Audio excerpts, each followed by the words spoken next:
In another important judgment, the Supreme Court today held that high courts should not ordinarily stay the discharge orders passed by trial court in criminal cases. Sikh leader Sudarshan Singh Wazir had challenged a Delhi High Court order that stayed his discharge in a murder case and directed him to surrender. The case here relates to the 2021 murder of former National Conference MLC Trilochan Singh Wazir. Sudarshan, who was the president of Jammu and Kashmir State Gurdwara Prabandhak Board, is one of the accused.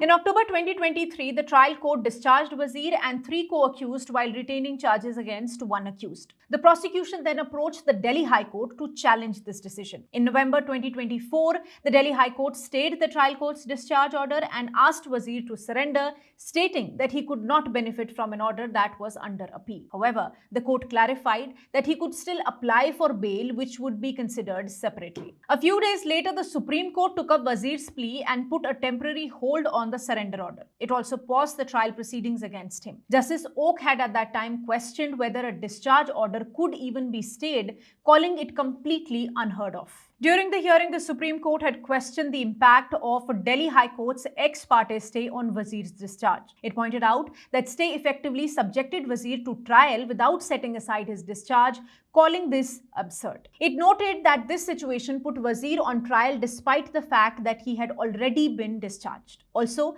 the Additional Solicitor General Rajkumar Bhaskar defended the High Court's decision, arguing that it was based on prima facie finding that the discharge order was flawed due to non-application of mind and resembled a mini trial. Today, the bench of justices Abhay S. Oak and Ujjal Bhuyan delivered its judgment on Sudarshan's plea. The court said that stay on discharge should never be granted unless circumstances are exceptional. It further said that even when someone has been acquitted but the prosecution challenges the acquittal and the court decides to arrest them during the appeal using section 390 of CRPC, they should normally be given bail instead of being detained.